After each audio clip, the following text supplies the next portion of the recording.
Hello, this is Chuck Sachs for Indie Opera Podcast, and I've invited Dr. Lilly Kass, Opera Philadelphia's 2021-22 Scholar in Residence, to talk with me about the composer George Walker, with a focus on his work Lilacs for soprano, soloist, and orchestra, which is being presented as a curtain raiser to Stravinsky's Oedipus Rex on January 21st and 23rd in Verizon Hall at the Kimmel Center. Hello, Dr. Kass. How are you today? Hello, I'm great. Thanks for having me. And Happy New Year. You too. And congratulations on your new position with the Opera Philadelphia. Thank you. Reading your bio, I know that you've been working with them on and off since 2014, but this is a new position. How did that come about? Yeah. So as you said, I've been doing work with Opera Philadelphia for many years. I started when I first moved to Philadelphia to get my PhD in music history at Penn. I was studying opera, and I reached out to the opera company to see what was going on there. And I feel so lucky that I ended up in Philadelphia with this wonderful opera company that I really support their mission. They're really kind of pushing the bounds of what opera is, what opera can be. So it wasn't just the fact that it was the opera company in the city that I lived in. It was just very synergistic. And a couple of colleagues of mine at Penn and Professor Mauro Calcagno, who studies Baroque opera, kind of started a collaboration with Opera Philadelphia between the music department at Penn and Opera Philadelphia.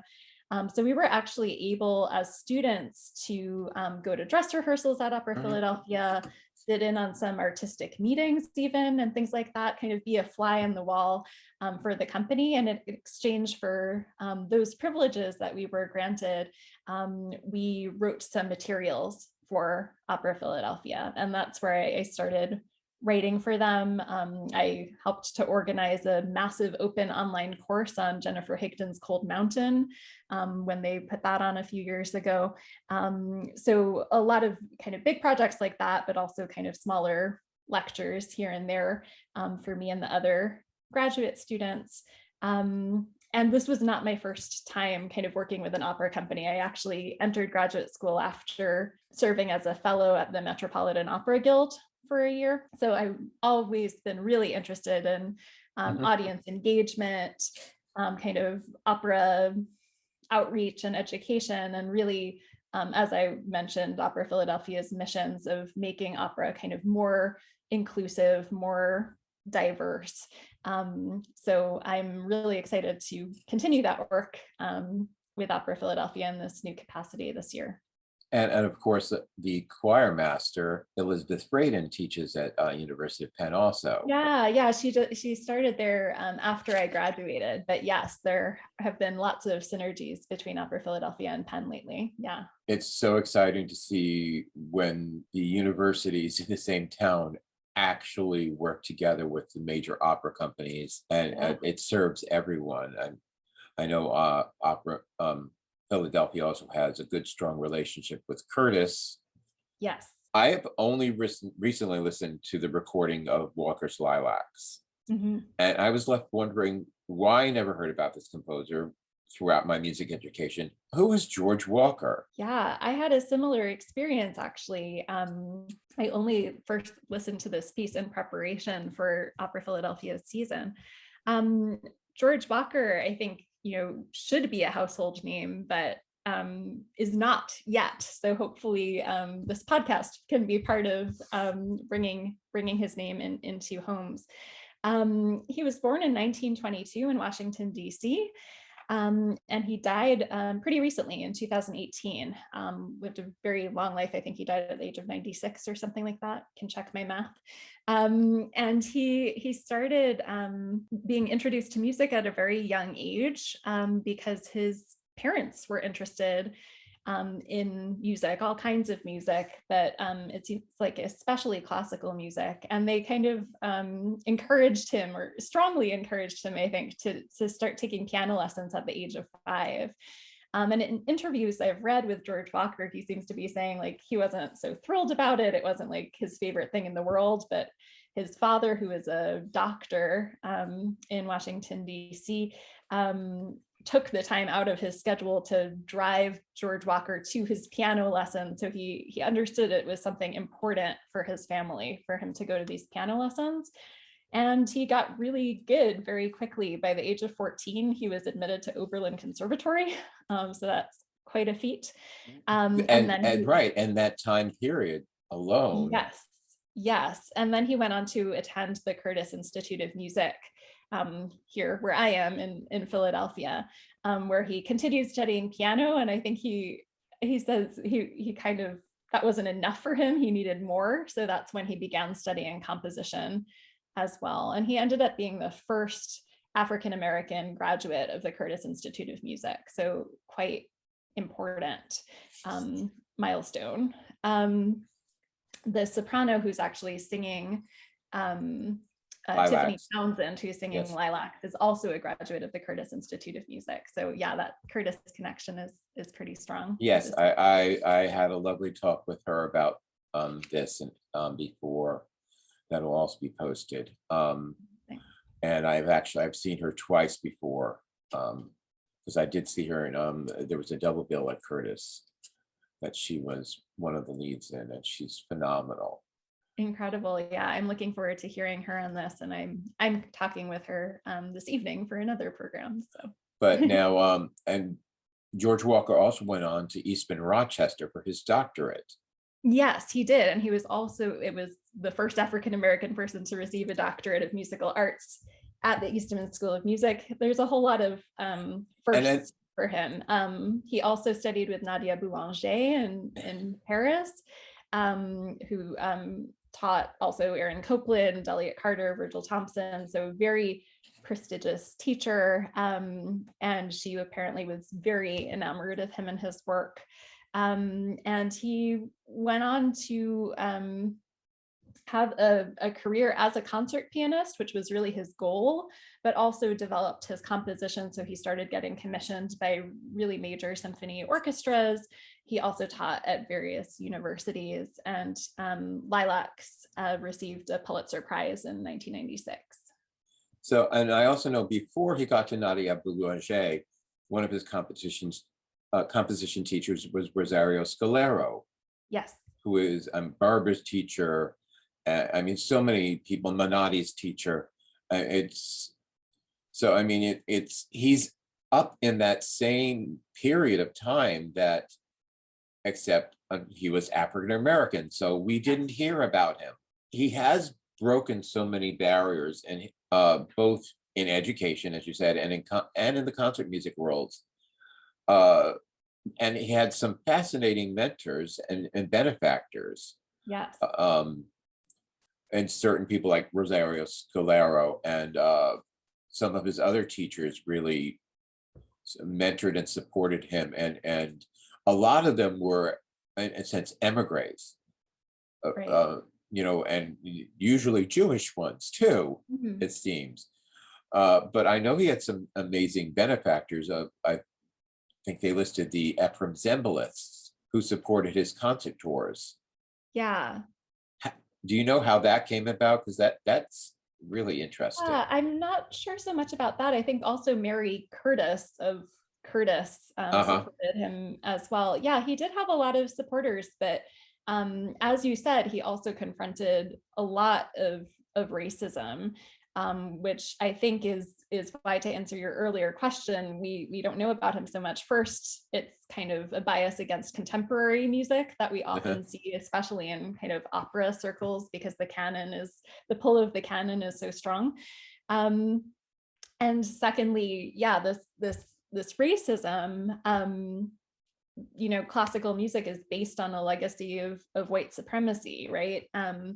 And it's very hard to counteract that. So the fact that George Walker accomplished everything that he did as an African-American man in this period showed how much work he put in, right? So it's the help of his benefactors, but also his own perseverance in the midst of the racism that he encountered at every turn, like knowing no Black person had ever been admitted to these programs that he was going to, right? Like from the very beginning, knowing that he tried to get his music recorded, and people would say, oh, well, we don't know how to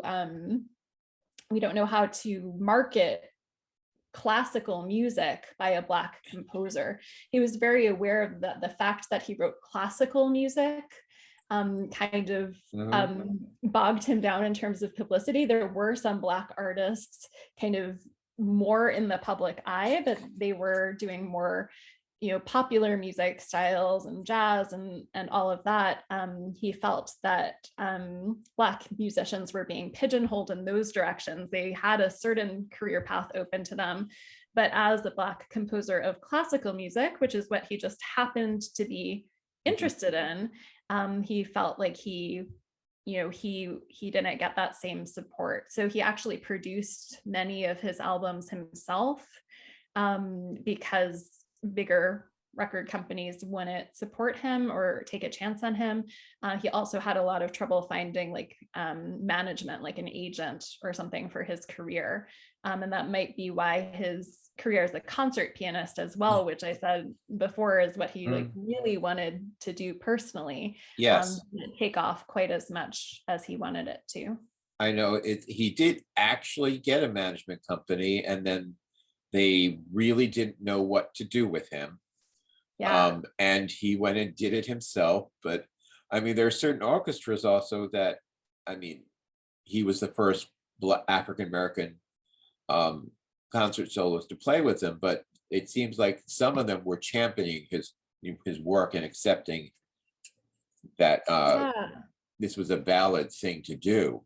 Definitely. Yeah. Nadia Boulanger was one of his big champions, especially.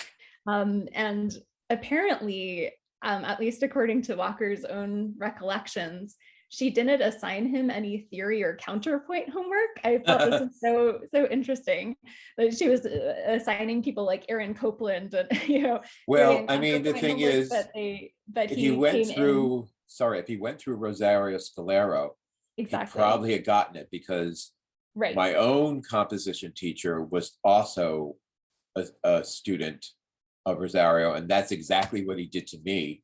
Awesome. No matter how much training I had already had. And so I have a feeling that it already got to him. Yeah, how Walker puts it is he came to Nadia Boulanger already. He was on a Fulbright to study with her. And he got a Fulbright. As an artist already.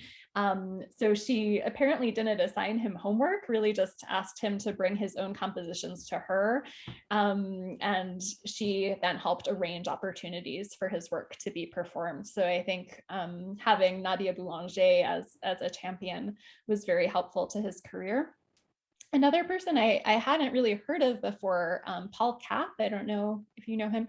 He was the company General Music, a music publisher called General Music. Okay. And apparently in 1971, he decided to publish all of George Walker's compositions without charging George Walker anything. So by the time that Kapp died, he had published more than 50 of Walker's works. So I think that really, that's not as like glitzy as Nadia Boulanger or whatever, but I think that really had an impact, maybe not for, large symphony orchestras performing Walker's works. Those would have been more in terms of commissions, but in terms of his music being available for groups to play, student orchestras, things like that. The fact that they were all printed, I think really kickstarted, a portion of his career as well. Absolutely. I mean, it's on the podcast, we've been talking about Margaret Bonds, and so many of her works they actually ended up in a trash bin and were reclaimed. And I mean, there's Florence Pross is now out there. It's that we're finally talking about them, more than talking about going and researching and seeing what's there, and getting the music out there is the most important thing. I mean, reading his bio, they kept mentioning Lyric for Strings as, his most known piece and most performed. And yet, even then, I had never heard of that. When I listened to Lilacs, it was absolutely my style of music. It's really present and exciting and colorful and contemporary.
This melding of styles in the classical world is really burgeoning, and there are so many, especially in the opera world, so many composers are coming and mixing this. And sadly, apparently, George Walker never wrote an opera. Yeah, I think that in comparison to those other composers that you mentioned, George Walker saw himself as a little bit different. Because he wasn't as interested in mixing genres. So kind of what I was saying before, he really thought of himself as like embedded in the classical style. So a few of his pieces, quote spirituals and things like that, which many other African American composers did in their music. But he kind of, it seemed from interviews that he almost prided himself in using such small snippets that they weren't quite recognizable. They were just kind of elements of spirituals present in his work, but his work sounded like classical music, whatever that meant to him. And he was very kind of opinionated about this, and really kind of took it back to his early upbringing. Remember when I said his father took him to these piano lessons? Yes. He was saying there was a whole community of people in the 20s and 30s in Washington, D.C. of Black families living in this community, and probably therefore in other cities, at least in the mid-Atlantic region, right? We could assume that like really valued classical music, not necessarily above other musics, but it was just, one of the musics that they, one of the kinds of music that they listened to, regularly. It was apparently a big audience for classical music. And Walker, says in his writings and his interviews, like, it makes sense. Like, I grew up with classical music. I grew up around classical music. I am writing classical music. Like, why, because I'm Black, do you want me to like use spirituals and use, elements of jazz and ragtime? Like, that wasn't my music. Classical music was my music, right? So not to like disavow those other musics and other kind of, elements connected to his culture, but just kind of normalizing the fact that a Black composer could write like any other not Black composer in these styles. Yeah. So what was the impetus and the genesis of the work Lilacs? Was it was a commission, or did he get to it first and find the poem?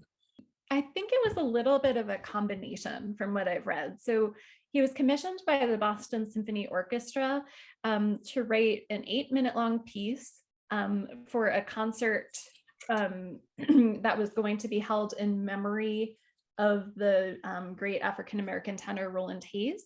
He was asked to write something like that, and it was supposed to be for tenor and orchestra because it was for a tenor. Yes. In memory of a tenor. So he was, looking through poems that, collections of poems, and he came across this one, by Walt Whitman, When Lilacs Last and the Dooryard Bloomed. And he wasn't seeing it for the first time. I think he had been familiar with it, but he was looking at it and thought, oh, this kind of fits, because Whitman wrote his poem to commemorate the death of President Abraham Lincoln. So it's about mourning. So it fit thematically in that way.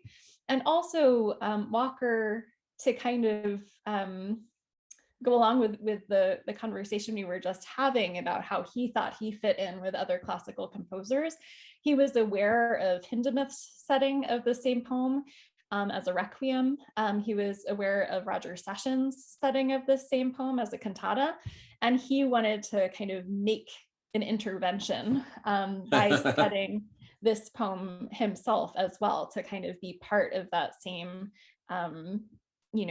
pantheon, I guess. So he decided that this poem worked, and he kind of got so excited about it that it ended up being 16 minutes instead of the requested 8. The Boston Symphony Orchestra apparently didn't mind. Whitman's poem is in 20 sections. Yes. And Lilacs, Walker's piece, takes the first 3 sections and then skips to the 13th, and that's all. So there are 4 of the sections, but not 1, 2, 3, 13. And apparently the tenor, I don't know who it was. I need to do some digging to find out who was supposed to sing Lilacs, but apparently he didn't much like it. He was a little kind of scared away by the music. It was a little bit more contemporary than he was hoping. I think he didn't quite get Walker's musical style, and he backed out of the performance. And that's why Walker kind of rewrote it for soprano. There was a soprano standing by. And that's the version that Opera Philadelphia. She said, I'll do it. Exactly. Like you, exactly. You so it's fool. the memory of a tenor, but now I'll go do it and sing with the Boston Symphony Orchestra. Exactly. So that's the version that's been recorded, and that's the version that Tiffany Townsend is singing. But it was originally conceived for tenor and orchestra. Is there anything else you want to tell me about George Walker? I found it interesting to hear how he conceived of, when he found the poem, how he decided to approach it musically. There are lots of references to nature in the poem, even in the title Lilacs, right? Lilacs are very important in the poem.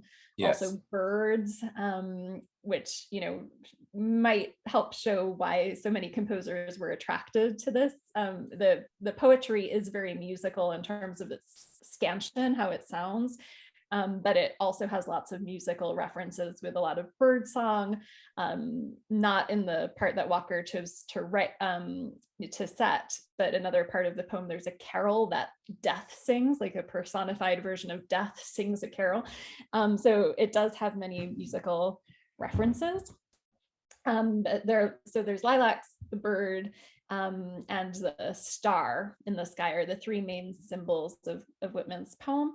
And so Walker was inspired by the natural world in terms of his setting. So you'll hear birdsong a lot, kind of in the orchestra.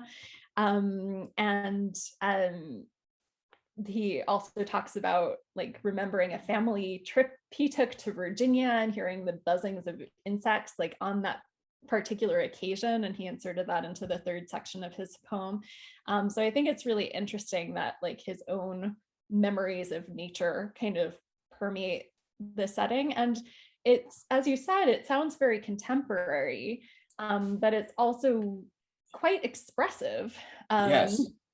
And really pays attention to the text, and is very responsive to the text, even in the kind of orchestral introductions and things like that, kind of evoking, it's very atmospheric music. Yes, I mean, there's even a feeling of kind of the universe. I mean, bigger than one person, expanding out. And the other thing is really well set for voice. You can understand all the words, no matter where it's placed or how many notes go into one word or whatever. It's it's very clear and it's very lyric and Yes. and fluid, and it's, I mean, considering the hold that atonal music had on American Mhm. academies and colleges, and it just, to know that this was out there also. Yeah, yeah, that's interesting. Walker talks a lot in his interviews and writings about how it was important for him to have models of other Black performers. But he said growing up, most of those models were singers, because Black singers became more accepted in the world of classical music kind of earlier than Black instrumentalists a lot of times. So Uh-huh. I think he was kind of disappointed that they were all singers because he wasn't as interested in singing. But I think that it as you said, it shows that he was exposed to it. His mother also kind of sang in an amateur way. And so he really seems to have like an intrinsic grasp for the voice. And just to add on to what I was saying before about kind of his champions, he still has champions today, which I think are really helpful. And two of them are his sons. One is an actor, so thinking about the voice as well, and one is a violinist. So I think that's really important for his legacy as well, that his sons are kind of championing his work even after his death, and that his sons are also kind of putting out art into the world, inspired by their father. So yeah. Well, thank you. This has been really interesting and exciting, and I'm going to look into it more. Yeah. And thank you for talking with me. Thank you so much.